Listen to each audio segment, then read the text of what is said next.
So the embargo for this one dropped just a few hours before the movie comes out. That might either mean there's some really crazy mid-credit scene they don't want to get spoiled somehow, or that the movie isn't all that good. And now, after I have just seen it, it's maybe both.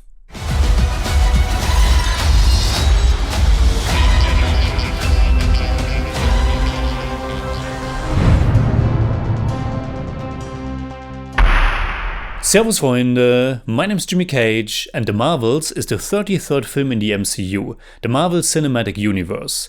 And if you're still super invested in it and looking forward to everything new coming out, I'm happy for you. For me, honestly, it certainly has waned over the last years. There was a time a few years ago where I watched every single movie as well as the TV shows. The TV shows were the first thing that lost me, but I'm actually not the biggest TV guy to begin with. But lately, I didn't even really mind that I missed 2 movies in the theater and still haven't gotten around to catch up with them. So right now, I still haven't seen Thor: Love and Thunder or Ant-Man and the Wasp: Quantumania, but I didn't hear that many great things about them. I also haven't seen the latest series Ms. Marvel or Secret Invasion, which are certainly helpful for maybe not understanding, but at least having more of a connection to the things happening in the Marvels. At least I have seen WandaVision, as well as the first Captain Marvel of course, so I'm familiar with 2 of the 3 titular Marvels.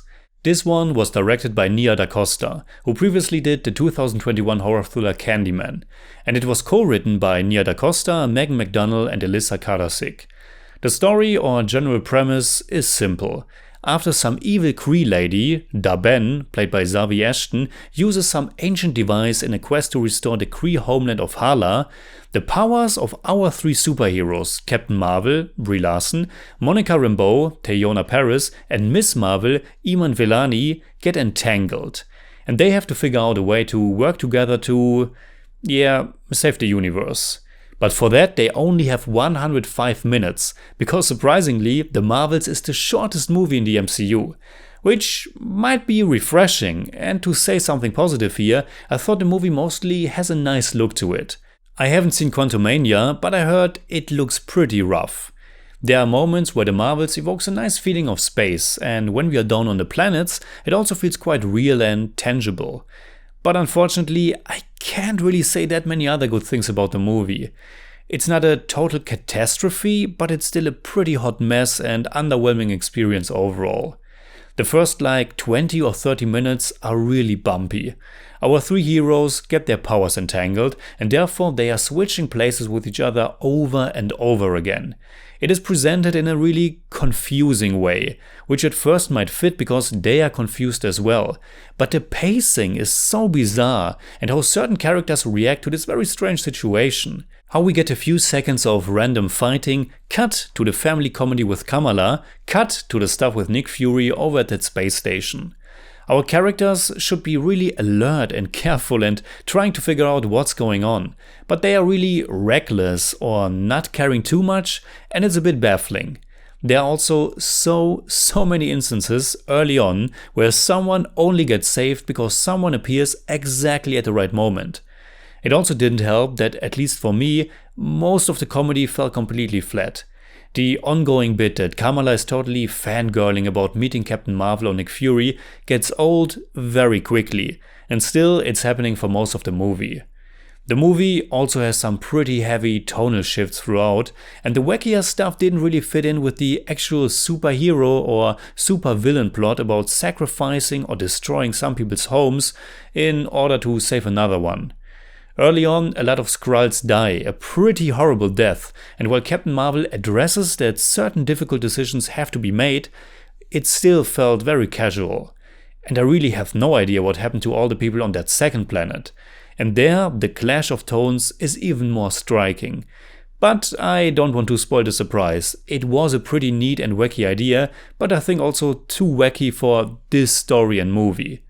Captain Marvel as a character, as well as Brie Larson's performance, are also pretty flat. Most of the time she looks rather dour, which then clashes with the lighter comedy and wackier moments. Some of the heaviness in her presentation even makes sense, as we find out later what happened since we last saw her. And all of that is quite tragic, which again doesn't jive well with this women team up to fight some baddies vibe the movie wants to go for every now and then. Now, as I have mentioned, I haven't seen Secret Invasion, and I assume there might be some background in there that was missing for me. But the villain in this one, what happened to her people, and how Captain Marvel was involved in that, it just felt super underdeveloped and brushed over. I can only hope it was addressed in some other material, because here it's basically Captain Marvel thought she was doing something good, no real explanation, whoopsie, turned out to be quite bad. And not really a spoiler, but at the very end, she's then doing something very powerful, and she's doing it just like that, and everything is kind of okay again. Which felt way too easy and also strange, because in this movie, after the stuff she did in Endgame, I felt as if they toned down her powers quite a bit to make it more interesting.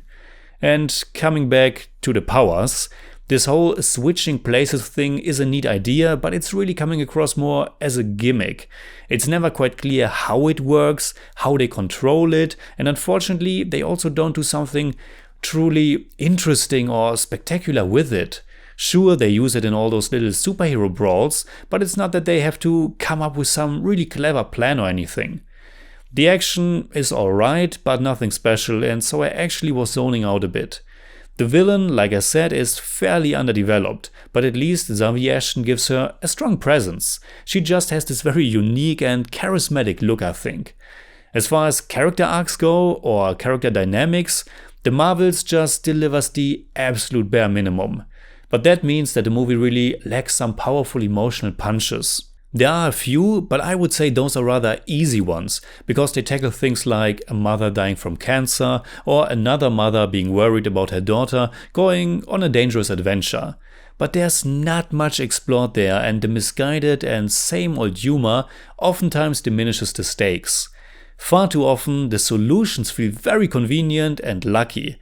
And as a whole, the movie also has this weird patchwork feeling to it, with many characters having nothing to do, some scenes feeling chopped together, the tonal shifts, and an overall lack of emotional heft. Again and again, I was wondering if I was just being too critical or if I should just enjoy the usual superhero stuff more, but the movie just didn't do much for me. Kamala was more annoying than charming, there was no real spark to Captain Marvel for me, the connection to Monica Rambeau didn't really carry much weight, the humor overall felt flat, the story wasn't that interesting, and any potential themes were barely explored at all. It's certainly watchable and there are some fun ideas and moments, but you hope and expect more, especially at this point down the line. And yeah, there is a big mid-credit scene that's pretty awesome, and there's one right before the credits that's fun as well. I honestly wondered though why they didn't put the one before the credits during the mid-credits and the mid-credits one at the very end, because at least at the press screening there wasn't a real scene after the end credits.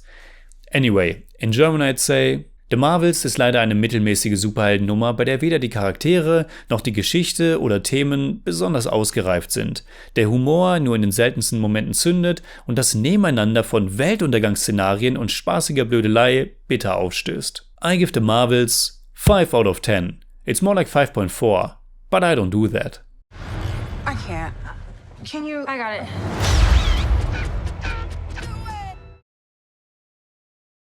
Alright, that's it like always. Comment below and let me know what you think about The Marvels. You can hit me up on Twitter, Instagram, Letterboxd and also on Patreon, simply at TheJimmyCage. And if you enjoyed this episode, please give me a thumbs up, share, subscribe, whatever you like. And make sure you hit that bell for all I have to tell.